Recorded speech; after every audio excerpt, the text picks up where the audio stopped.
Japan is one of our favorite countries we have ever visited. From the incredible landscapes of Mount Fuji, to the impressive skyscrapers in Tokyo, to the culture and beautiful temples in Kyoto, there's so much to see and do in visiting Japan. In this video, we're going to be going over 11 things around Tokyo, Kyoto, and Mount Fuji that you should definitely add to your Japan bucket list when you're visiting for the very first time. Let's jump right in. So let's get started with Tokyo first, because this is typically where you're going to be flying into from an international flight. We personally flew into Narita Airport.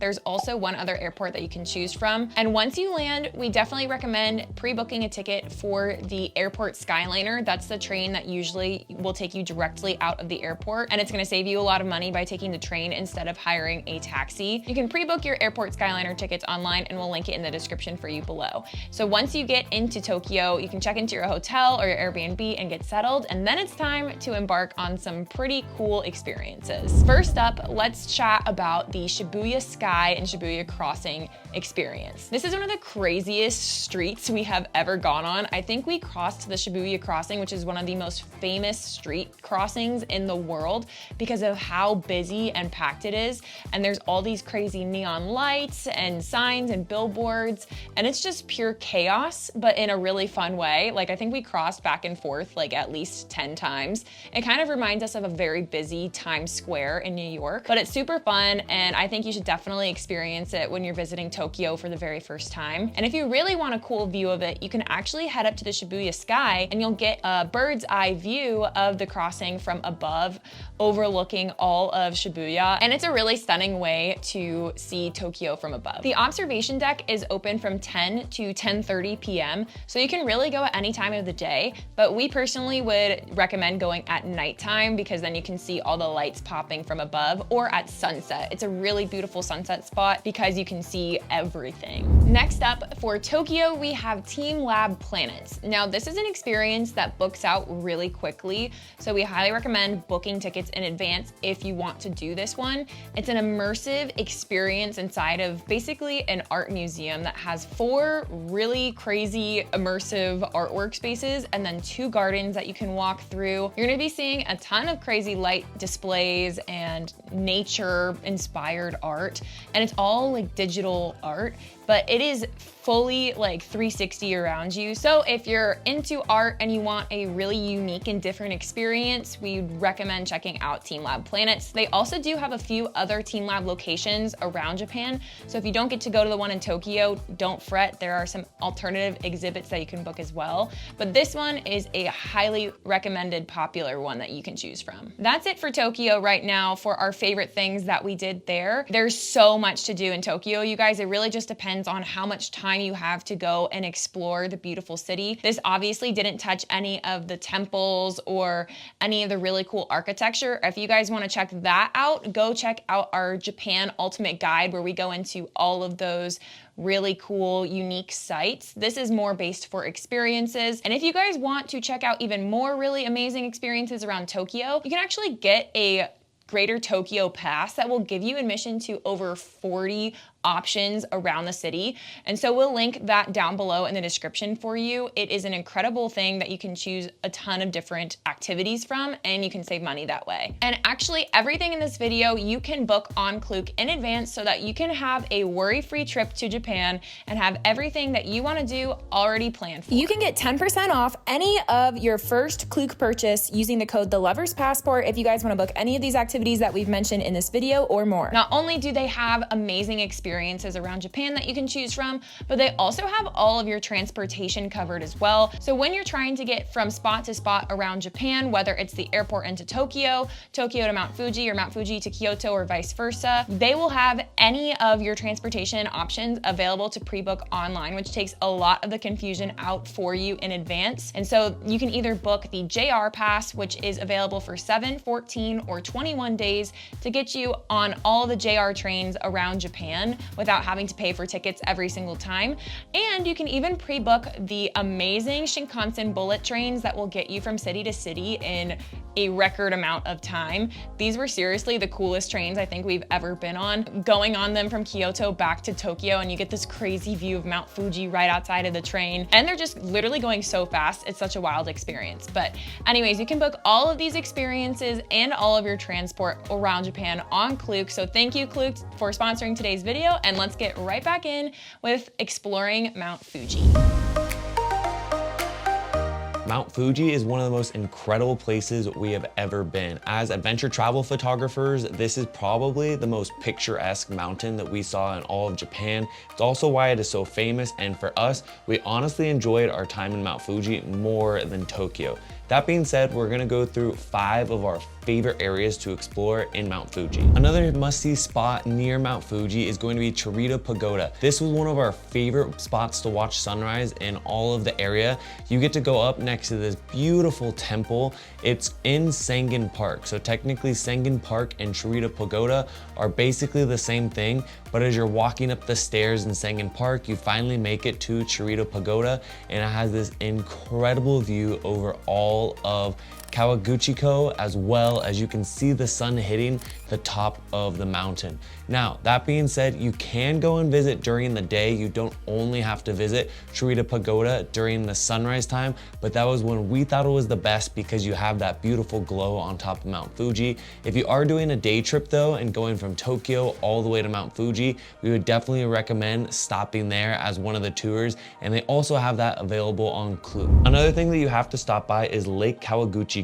We loved our time around there. You can get beautiful reflections of Mount Fuji, as well as it is a great spot to stay when you guys are visiting Mount Fuji. If you are doing an overnight there, or like us, we stayed 3 nights in Mount Fuji so we could really take in the atmosphere and see everything that we wanted in the area. Another spot that we would highly recommend checking out is called Honcho Street.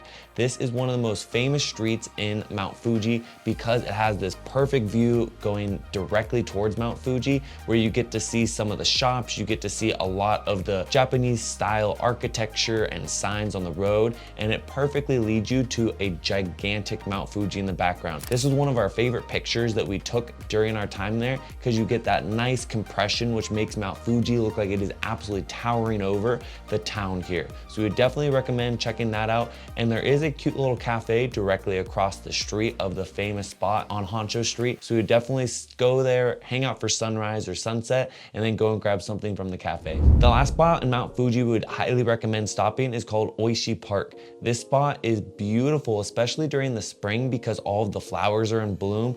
There are a ton of shops there as well. So if you want to go for lunch, you can hang out, go try some of their famous strawberry sandwiches or other strawberry goodies. There is always a lot going on in this area with the market there, but we would make sure if you guys do go, plan for an hour to 2 hours there because you can spend quite a bit of time walking around, enjoying the shops, checking out the flower field, and just taking in the beautiful view of Mount Fuji. For us, we enjoyed our time there during sunset the best because it had that beautiful golden hour glow and it was just extremely picturesque. But no matter where you go in Mount Fuji, especially on a clear day when you can see the mountain, it is going to be absolutely stunning. If you want to see all of the other details that we did from our Mount Fuji trip, make sure to check out the link to our ultimate guide to Japan down in the description. All right, with that, we're going to be jumping into one of our favorite cities that we visited, Kyoto.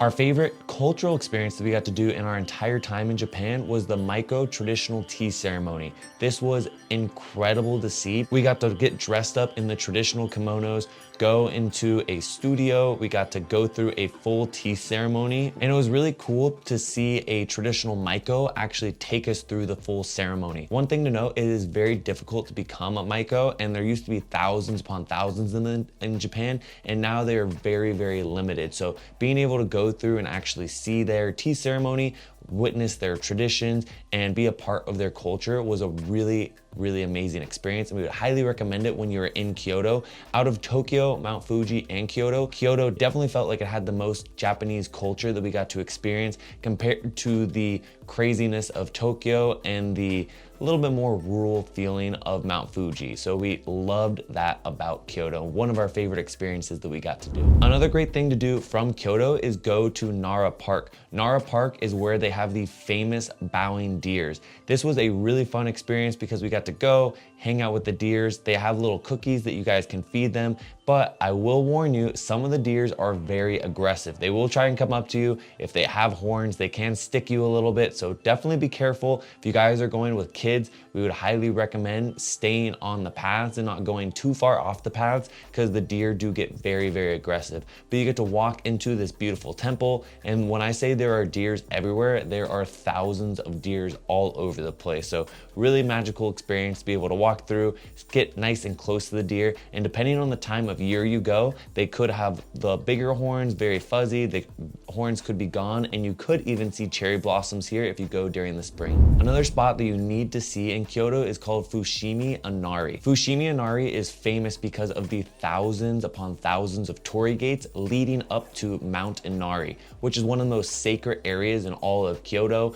We went there super early in the morning to try and avoid the crowds and got to experience it with the birds chirping, very nice and calm. But we will warn you, if you go in the middle of the day, it can get extremely busy here. So when you guys do go, try and go a little bit earlier. If you guys are up for it, you can hike all the way up to Mount Inari. We personally did not go all the way up there because we just wanted to enjoy the lower section, but we've heard it is a beautiful view of Kyoto, as well as, like we were saying, it is one of the most spiritual places in all of Kyoto. The easiest way to get there is by taking the JR line to Inari Station, which you can also get if you get that on the Klook Pass. One of our favorite spots in Kyoto that you definitely are gonna wanna add to your list is Kiyomizu-dera. This spot was beautiful during sunset. I will say that it gets extremely crowded and they are very strict on when it closes. So what our plan was is we went and did the Maiko tea ceremony, and then after that we walked all the way up to the Kiyomizu-dera and watched sunset from up there.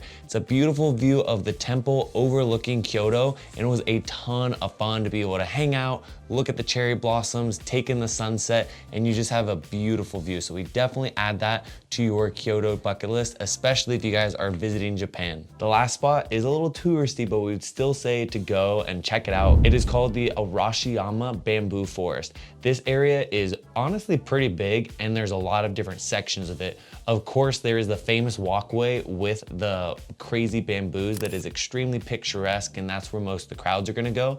But right outside of that area, there are tons and tons of shops with incredible street food, great vendors if you guys are looking for any souvenirs to take home, and it's just a really fun atmosphere to go to because it's so busy and so lively in the markets there midday. If you guys are looking for just photos, I would recommend going early morning during sunrise or later in the evening during sunset, so there's less crowds. But if you guys are looking to go and experience Arashiyama and its full potential and see the beauty of it, we would definitely go explore the markets during midday and even walk through the bamboo gardens because they are absolutely beautiful. And that is it for our top 11 experiences to do around Tokyo, Mount Fuji, and Kyoto for first timers. If you guys enjoyed this video, make sure to hit that like and subscribe button for more adventures and trip planning advice. And thank you again to our sponsor, Klook. As mentioned earlier, you guys can get all of these experiences through Klook, and we'll list every single one down in the description box below, so you can pre-plan your trip to Japan with no worries or stress. And with that, we will see you on the next adventure.